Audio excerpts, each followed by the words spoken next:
할렐루야. 우리 다 같이 찬송간장 부르시면서 오늘 새벽 예배를 시작합니다. 449장입니다. 예전 찬송가로 377장이 되겠습니다. 449장, 예전 찬송가로는 377장입니다.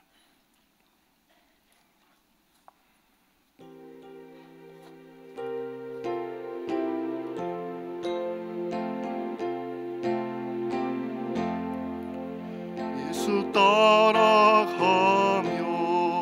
복음 순종하며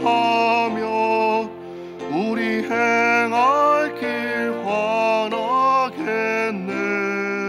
주를 의지하며 순종하는 자를 누가 늘 함께 하시리라. 의지하고 순종하는 길은 예수 안에 즐겁고 복된 길이로다. 해를 당하거나 우리 고생할 때 주가 위로해 주시겠네. 주를 의지하며 순종하는 자를 주가 안위해 주시리라. 의지하고 순종하는 길은 예수 안에 즐겁고 복된 길이로다. 남의 짐을 지고 슬픔 위로하며 주가 상급을 주시겠네. 주를 의지하며 순종하는 자를 항상 복 내려 주시리라.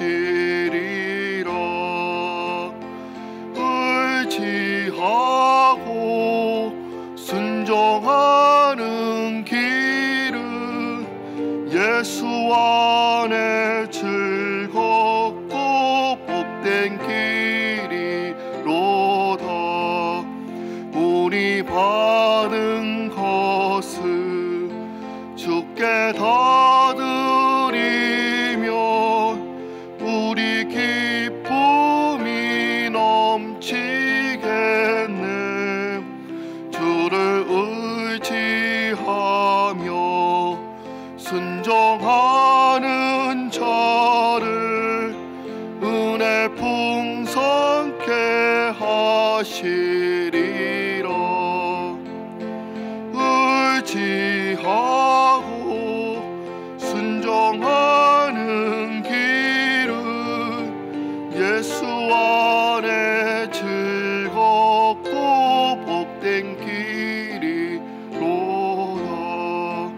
주를 힘입어서 말씀 잘 배우고 주를 모시고 살아가세.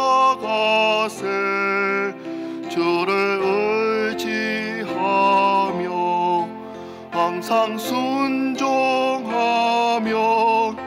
주가 사랑해 주시리라. 의지하고 순종하는 길은 예수 안에 즐겁고 복된 길이로다. 아멘. 이 시간에는 진리교회 서조셉 집사님 나오셔서 예배를 위해서 기도해 주시겠습니다.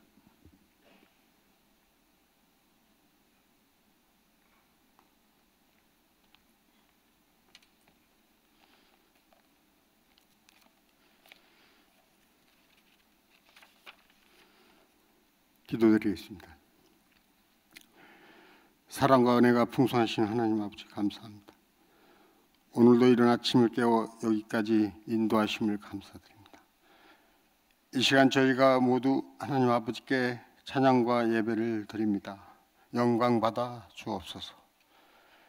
주님께서 저희와 함께 하심에도 불구하고 저희의 믿음이 너무도 연약함을 고백하나이다.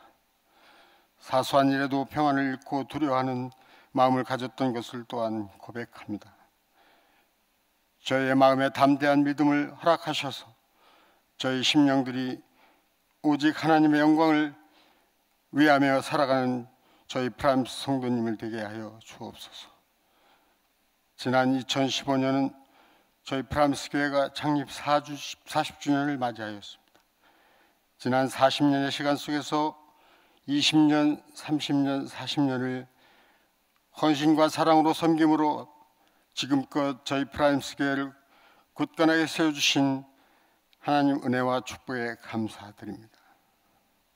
앞으로의 40년도 저희 프람스 한국모함이 세계 선교와 14 사역과 히스라이프 사역을 잘 감당할 수 있도록 인도하여 주옵소서.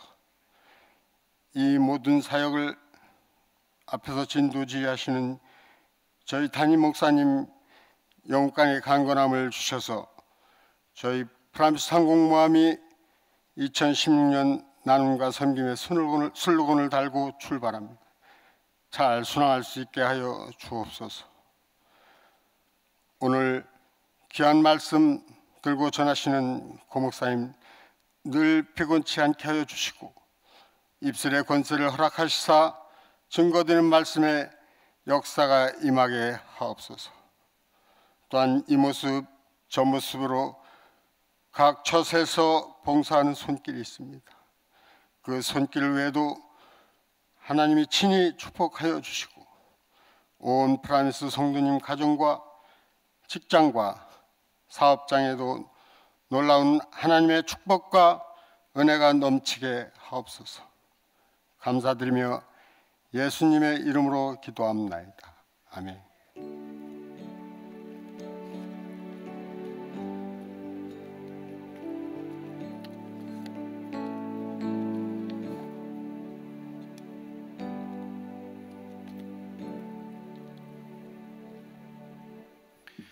이 아침에 하나님께서 오늘 우리에게 주신 말씀은 누가복음 9장 57절에서 62절까지의 말씀이 되겠습니다. 누가복음 9장 57절에서 62절까지의 말씀입니다.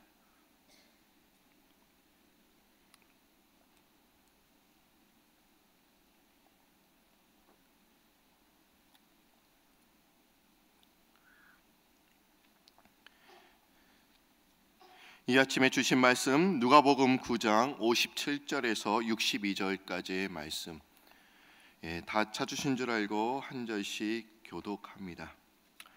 길 가실 때 어떤 사람이 여짜오되 어디로 가시든지 나는 따르리이다.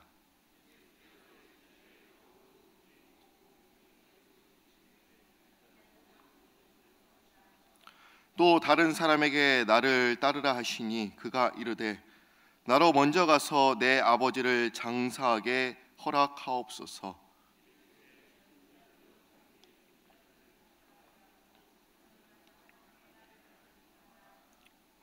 또 다른 사람이 이르되 주여 내가 주를 따르겠나이다마는 나로 먼저 내 가족을 작별하게 허락하소서.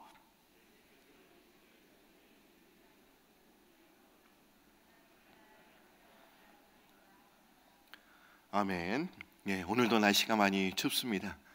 그럼에도 불구하고 또 오늘도 많은 분들이 나와주셔서 감사드립니다. 지난주에는 우리가 특별 새벽 기도가 있었죠. 나눔과 섬김이라는 주제로 우리가 많은 은혜를 받았습니다. 또 이 한 주간에는 저희들이 오늘의 양식 순서에 따라서 우리가 말씀을 보고 있습니다. 저도 전날에 아니면 좀 빠르면 한 3일 전에 설교 스케줄을 따라서 제가 이 본문을 묵상을 합니다. 근데 묵상하면서 느끼는 것은 제가 좀 생각하는 그 부분, 그런 내용들이 있잖아요. 근데 또 그런 부분들이 또한 딱 들어맞아서 이것도 하나님께서, 성령께서 인도하시는구나 라는 것을 제가 생각해 봅니다. 탈무드에 이런 이야기가 나옵니다. 한 학생이 율법 학교에 이제 다니게 되었습니다. 그리고 선생님에게 찾아가서 자신은 스스로 랍비가 될 자격을 갖추었다라고 이야기를 합니다. 그러자 랍비 선생님이 또한 그 학생에게 묻습니다. 그 자격이 무엇이냐? 그러자 그 학생은 또한 이렇게 이야기를 합니다. 저는 제 몸을 단련해서 맨 땅에서도 저는 잘 수가 있습니다. 그리고 들판의 풀도 먹을 수가 있고요. 날마다 채찍으로 제 몸을 3번씩 때리면서 지금 훈련하고 있습니다. 이렇게 대답을 했습니다. 그러면서 이 선생님은 저게 딱 나귀가 보이는 거예요. 그러면서 멀리 떨어져 있는 그 나귀를 가리키면서 또한 이렇게 이야기를 합니다. 저기 나귀 보이지? 그러자 학생이 예, 보입니다. 저 나귀는 맨 땅 위에서 자고 또 들판에 풀을 먹고 날마다 3번 이상 채찍으로 맞는다. 지금까지 너는 나귀가 될 자격을 갖춘 것이지 랍비가 될 수 있는 자격을 갖춘 것이 아니다. 이렇게 이야기를 해줬습니다. 과연 이야기가 우리에게 주는 그런 요점이 과연 무엇입니까? 우리에게 주는 것은 형식적인 그런 자격에 대해서 지금 이야기하고 있는 것이 아니라는 것입니다. 우리가 모든 자격을 갖추었다. 그냥 겉으로 나오는 그런 자격이 아니라 우리의 내면, 우리의 체질, 우리의 마음이 그쪽으로 가 있어야 되는데 그것은 없어요. 하트가 없어요. 마음은 없습니다. 그냥 겉으로 나오는 그 자격에 대해 갖추었다고 해서 그 사람이 모든 것을 갖췄다라고 우리가 말할 수가 없습니다. 저는 오늘 드리고자 하는 그 말씀은 제자에 대해서, 예수님의 제자, 저는 이 말씀에 대해서 여러분들과 말씀을 나누고자 합니다. 주님께서는 12제자를 뽑으셨습니다. 그리고 그들을 훈련시키셨습니다. 그리고 그들은 복음으로 무장하고 그리스도의 영으로 거듭나는 것을 우리가 볼 수가 있습니다. 우리도 그런 삶이 좀 되어야 합니다. 우리가 성탄절이 되면, 성탄절이 지난 지 좀 됐습니다. 그런데 아직까지는 우리 로비에는 성탄절 트리가 아직도 장식되어 있습니다. 우리 지난주 어떤 손님이 오셨는데 여기는 아직도 크리스마스냐고 이렇게 묻더라고요. 야, 우리는 매일매일 크리스마스다. 제가 이렇게 대답을 했습니다. 우리가 성탄절이 되면 TV에서 자주 방영해주는 그런 영화들이 있습니다. 어떤 영화가 있죠? 여러분들 아마 기억하시는 영화들이 있을 거예요. 제가 기억하는 영화는 나홀로 집에, 홈 얼론. 여러분들 보셨을 거예요. 그렇죠? 그리고 러브 액츄얼리, 37번가의 기적, 많은 영화들을 이제 우리가 틀어줍니다. 근데 나홀로 집의 이 스토리를 보면 이런 내용이 있죠. 이제 크리스마스 시즌이 되어서 가족들이 여행을 떠나게 됩니다. 그런데 막내를 집에 놓고 온 거예요. 그렇죠? 그런데 또한 통신이 상태가 이제 좋지 않아서 두절이 되고 또 아이에게 전화 걸 그런 방법도 없고, 그런데 이 막내 아들도 또 혼자 집에 남게 된 것을 또한 알게 됩니다. 그런데 그 아이는 오히려 기뻐합니다. 왜 그랬을까요? 이 아이는 말썽꾸러기였어요. 또 아버지한테, 어머니에게 항상 혼나니까 이렇게 외쳤습니다. 나 혼자 살고 싶다. 근데 그 꿈이 실현된 줄로 알았습니다. 그런데 이 아이는 혼자 이제 남아서 이제 집에서 막 즐기죠. 막 크리스마스 노래를 부르면서 또 어른 흉내를 내죠. 조그만 아이인데 면도도 막 하고요. 그리고 머리에는 무스도 바르고 이러면서 막 즐겁게 노는 모습을 우리가 볼 수가 있습니다. 그런데 갑자기 빈집털이 2인조 가둑이 도둑이 이제 그 아이의 집을 노린다는 것을 알고 또 이 아이가 이 도둑을 무참히 혼내주는 모습을 우리가 볼 수 있습니다.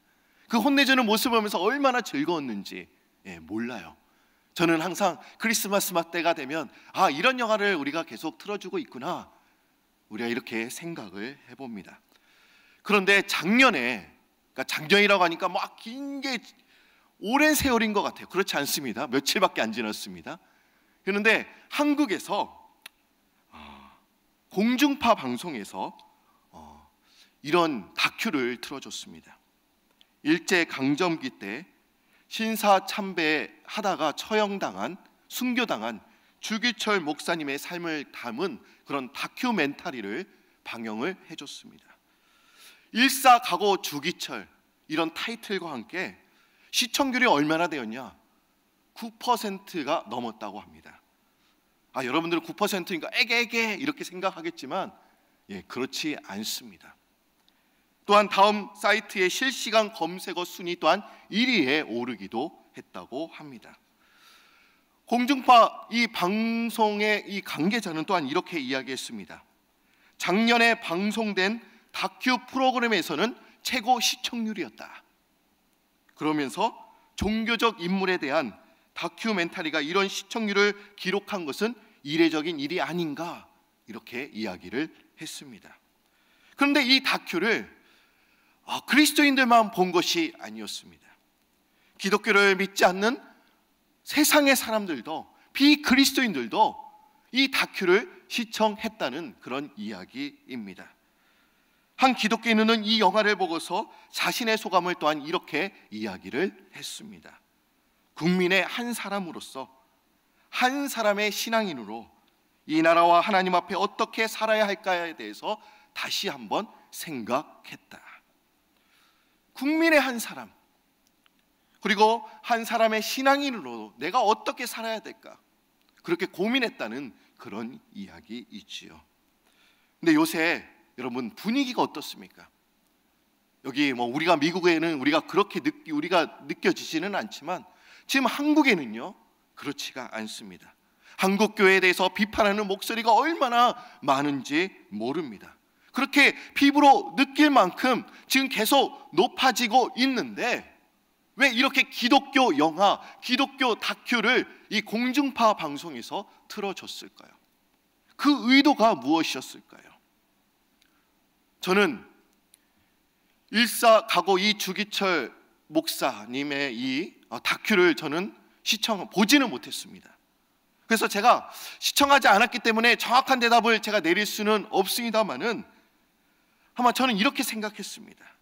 세상은 오늘날 주기철 목사님과 같은 그런 기독교인들을 보기를 원한다는 의미로 아마 이 다큐를 틀어주지 않았을까 하는 생각을 해보게 되었습니다. 아마 세상 사람들이 우리 기독교인들에게 아마 이렇게 이야기하고 있는 것 같습니다. 너희들이 참된 기독교인들이야. 너희들이 참된 예수님의 제자이냐? 주기철 목사님처럼 불의에 타협하지 않고 사랑을 전하면서 너희들이 살아가고 있느냐? 저런 사람이 그리스도인이야. 아마 이렇게 우리에게 이야기를 해주고 있는 것 같습니다. 저는 이 음성이 자꾸 제 귀에 들려왔습니다. 제가 이 다큐를 보지는 않았지만요, 제가 조만간 볼 것입니다.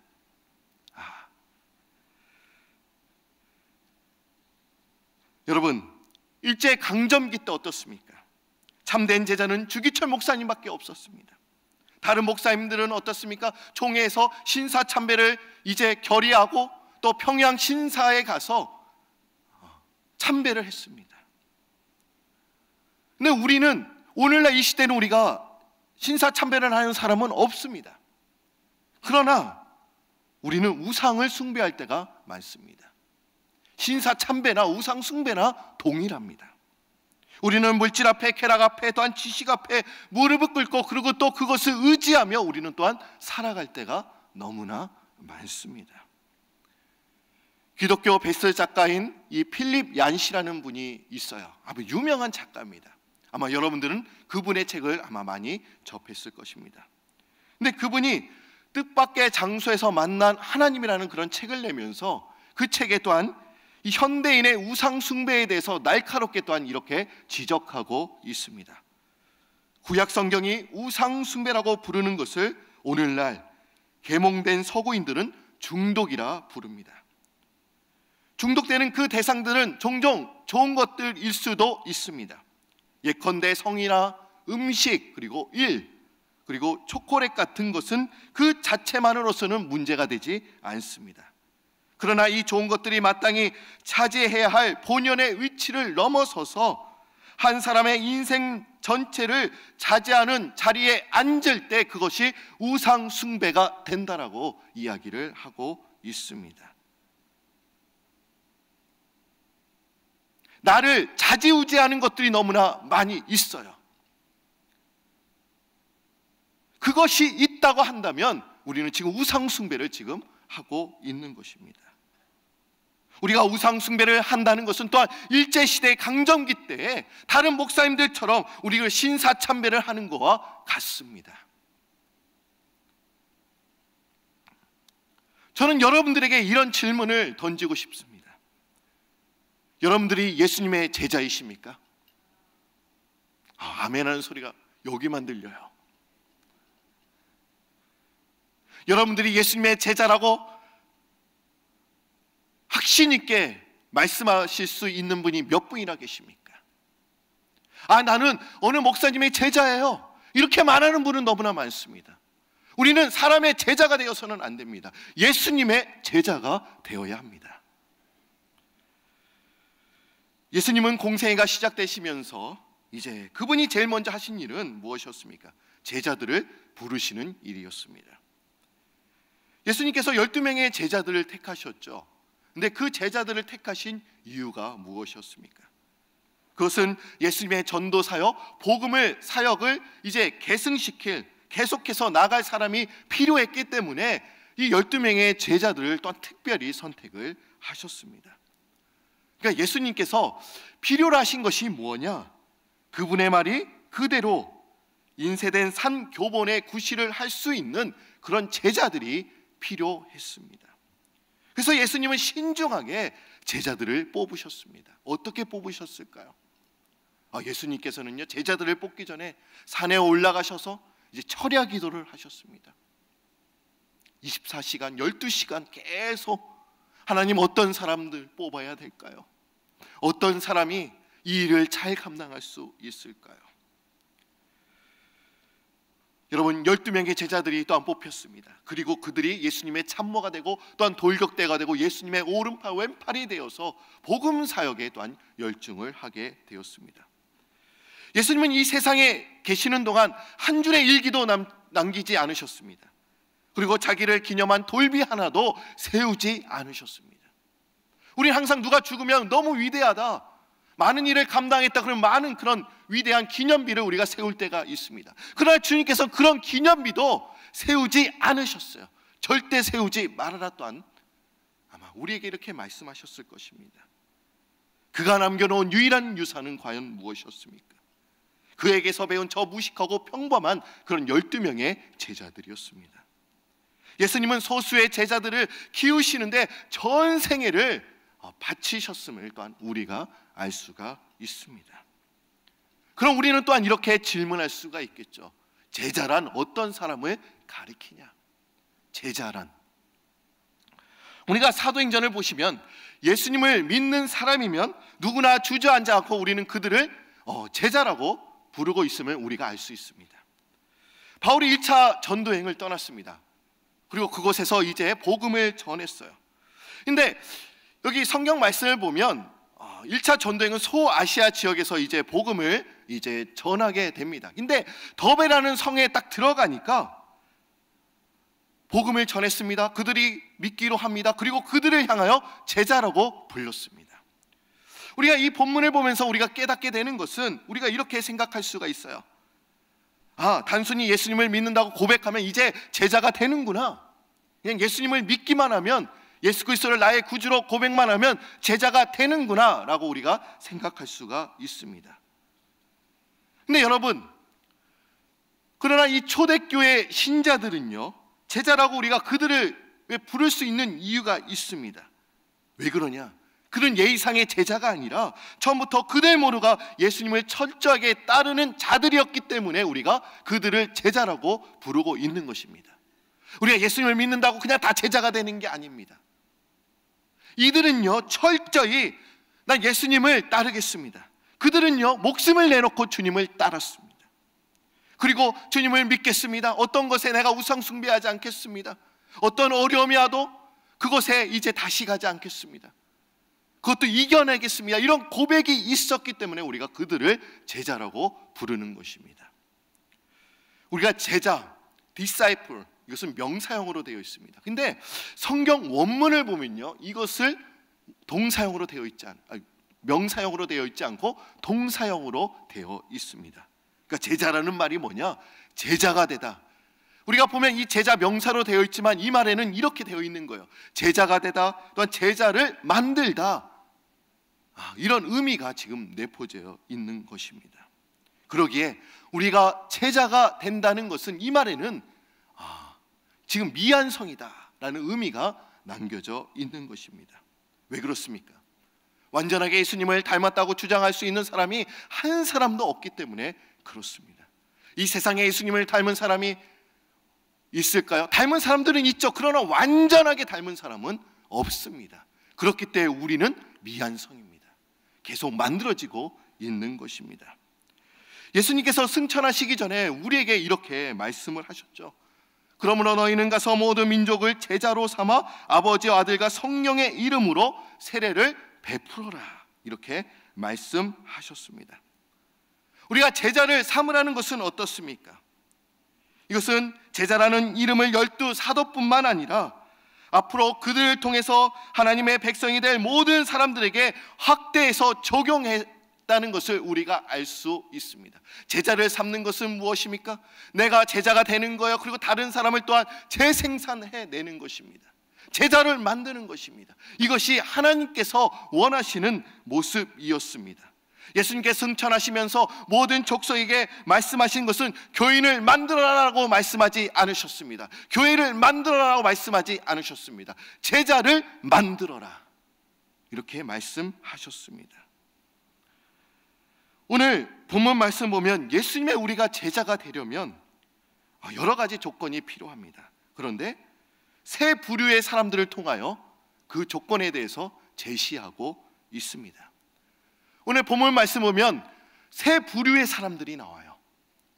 우리 한번 오늘 본문 말씀 첫 번째 부류의 사람 어떤 사람들이냐, 57절과 58절 한번 여러분들이 읽어주실까요? 시작. 57절과 58절입니다. 누가복음 9장 57절과 58절 여러분들 읽어주실까요? 시작.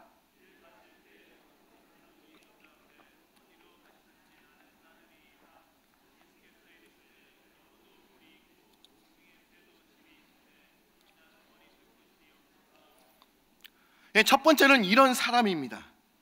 주님께서 어디로 가시든지 저는 따르겠습니다, 이렇게 성급하게 말하는 사람들이 있다는 그런 이야기입니다.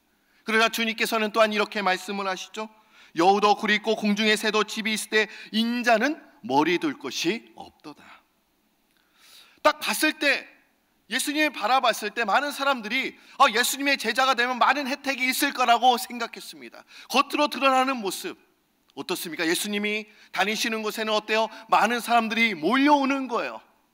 그리고 예수님의 인기가 막 자꾸 치솟으니까 예수님의 제자가 되면 나는 많은 그런 이익을 얻을 것 같아, 혜택을 얻을 거라고 이렇게 성급하게 결단을 내렸다는 그런 이야기입니다. 그런데 예수님의 제자가 되기 위해서는 물질적인 그런 궁핍이나 또 사람들의 배척과 같은 고난도 감수해야 된다. 지금 이것을 이야기하고 계시는 내용입니다. 우리는 예수님의 고난을 따르기보다는 편의시설을 따르는데 더 관심이 많습니다. 우리가 선교 여행을 갈 때도 그래요. 그것에 진정으로 믿지 않는 영혼들이 몇 명이나 되냐? 그렇죠? 그것에서 우리 기독교인들이 해야 할 일이 과연 무엇이냐? 그들에게 복음을 전파해야 되는데 어떻게 전파할 수 있냐? 이런 거에는 별로 관심이 없어요. 이런 얘기를 하지 않습니다. 뭐 얘기합니까? 선교지 방은 깨끗하냐? 먹을 거는 잘 나오냐? 온수와 냉새는 제대로 나오고 있냐? 잠자리는 불편하지 않냐? 이런 이야기만 한다는 그런 이야기입니다. 우리가 선교를 많이 떠나지 않습니까? 그 나라의 한 영혼들을 우리가 생각해야 되는데, 어떻게 그들을 복음 전해야 되는데, 이거에 대해서 우리가 관심을 가져야 되는데 그건 별로 중요하지 않습니다. 오늘 이런 부류의 사람들에 대해서 이야기를 하고 있는 것입니다. 두 번째는 어떤 부류의 사람들일까요? 오늘 본문 말씀 59절과 60절, 딱 우리가 6절을 읽었는데요, 딱 정확하게 두 절씩 이렇게 세 부류의 사람에 대해서 이야기하고 있어요. 우리 59절과 60절은 여러분들 다시 한번 읽어주시기 바랍니다. 시작.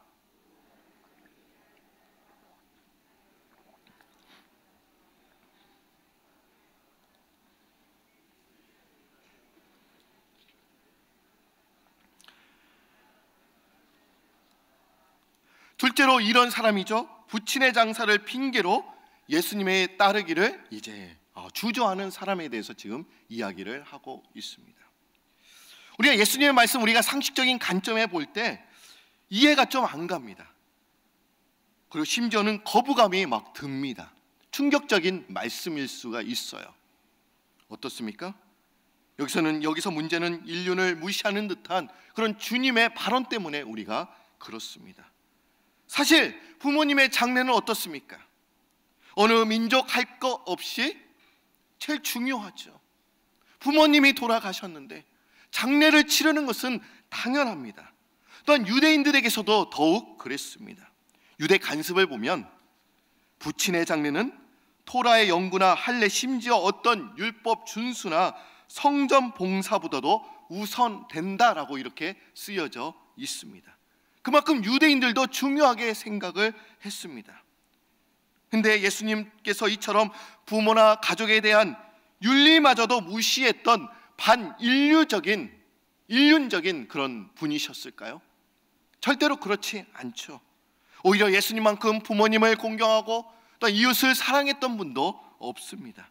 근데 왜 예수님께서 왜 이렇게 어려운 이야기를 지금 하신 이유가 무엇이었습니까? 그것은 이 세상에 하나님 나라와 복음을 전하는 것이 더 크고 이것보다 더 중요한 것은 없기 때문에 주님께서 이렇게 말씀하고 계시는 것입니다.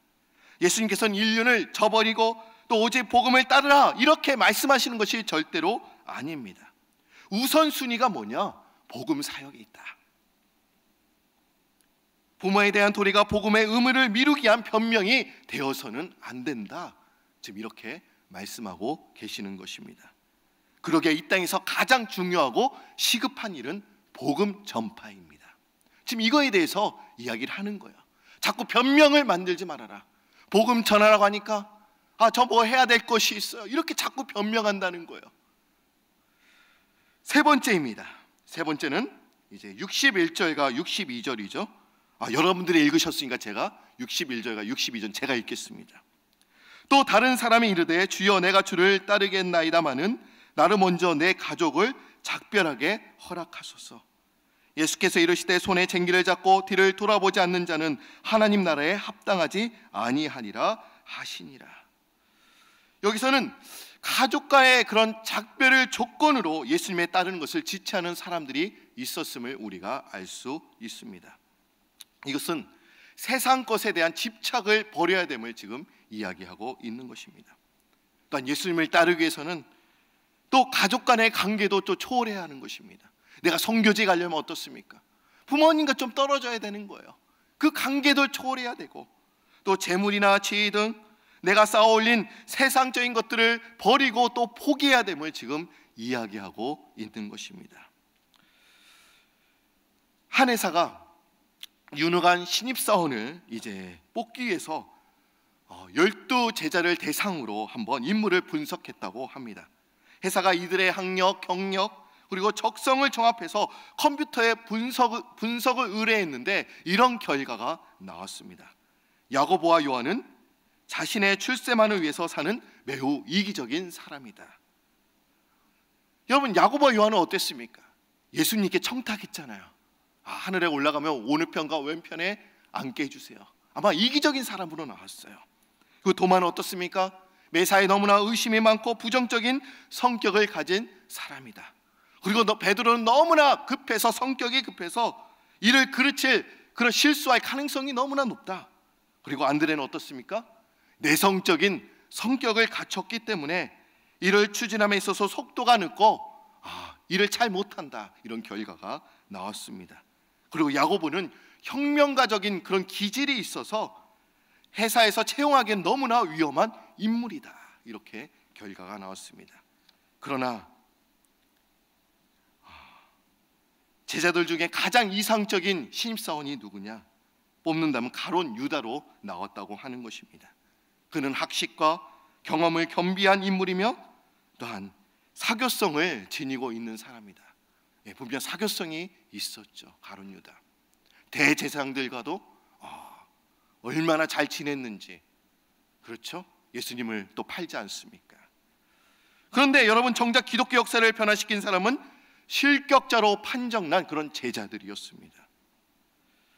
여러분, 우리가 세상적인 관점으로 보면 이 사람들은 다 실패자들이었습니다. 그러나 예수님의 눈으로, 하나님의 관점으로 봤을 때는 그들은 물질적인 그런 궁핍과 고난도 감수했습니다. 그리고 복음의 의무를 다하기 위해서 어떤 변명도 하지 않았습니다. 그리고 가족과의 작별, 자기가 쌓아올린 지위와 부도 다 버리고 예수님을 따라갔던 사람들이었습니다. 이것이 주님께서 원하시는 제자입니다. 여러분, 예수님의 제자가 되길 원하십니까? 별로 원하지 않는 것 같아요. 여러분요, 우리는 어떤 인물에 대한 제자가 되어서는 안 됩니다. 그분이 존경받을 만한 많은 일들을 행했기 때문에 존경할 수는 있어요. 그러나 그분의 제자가 아닙니다. 우리는 모두 예수님의 제자가 되어야 합니다. 예수님의 제자가 될 때 또 우리도요, 또한 예수님의 제자를 또한 키워내어야 합니다. 이렇게 가르쳐야 돼요. 너는 내 제자가 되어서는 안 돼. 예수님의 제자가 되어야 돼. 이러면서 우리가 가르치는 것입니다. 오늘 우리가 말씀을 통해서 세상 사람들도 참된 그리스도인들이 너무나 없기 때문에 주기철 목사님과 같은 기독교인들을 보기를 원하는 것을 우리가 볼 수가 있습니다. 우리는 신사 참배할 그런 가능성도 없습니다. 신사가 없습니다. 그러나 우리는 너무나 우상 숭배할 가능성이 너무나 많이 있습니다. 우리 눈에 보이는 것들이 얼마나 많은지 모릅니다.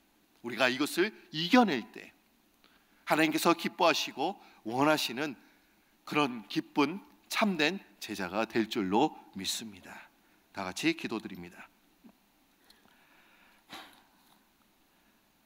주님께서는 우리에게 이렇게 말씀하고 계십니다. 나를 따르라. 나를 본받으라. 나의 마음과 나의 성품을 가져라. 내가 간 길로 너희들도 가야 된다. 십자가의 길을 너희들이 짊어지고 가야 된다. 이 음성이 자꾸 우리 귀에 들려옵니다. 전하님, 주님께서 가신 길은 그렇게 쉬운 길이 아니었습니다. 험난한 길이었습니다. 그러나 많은 선진들이 또 믿음의 선배들이 또 그 길을 따라 나섰습니다. 그 이유가 무엇이었습니까? 그 길이 우리가 보기에는, 또 사람의 눈으로 보기에는, 세상의 관점에 보기에는 별로 어려운 길처럼 보이지만, 주님, 우리가 그 길로 갈 때 하나님의 참된 그런 영광의 면류관을 우리가 얻을 수 있기에, 또 그 길이 주님께서 우리에게 복된 길이라고 말씀하고 계시기에, 주님, 우리 한 사람 한 사람, 여기에 모든 분들이 예수님의 길을 따라갈 수 있는 예수님의 제자가 될 수 있도록 또한 인도하여 주옵소서. 진정으로 세상의 일은 저버리고 하나님, 내 일에 내가 참여하겠습니다 결단하는 저희들 되게 하여 주시고, 우리가 복음을 전하는 일에 어떤 변명도 하지 않고 그 일을 우선으로 삼고 온전히 나아갈 수 있는 저희들이 다 되게 하여 주옵소서. 저 하나님, 교회는 많습니다. 교회는 많습니다. 그러나 예수님의 제자들은 없습니다. 이렇게 아마 주님께서 지금 한탄하고 계실지도 모릅니다. 저 하나님, 우리가 교인을 만드는데 열중하는 것이 아니라 주님의 제자를 훈련시키고 만드는데 힘쓸 수 있도록 주여 인도하여 주옵소서. 감사드리며 예수님의 이름으로 기도드립니다. 아멘.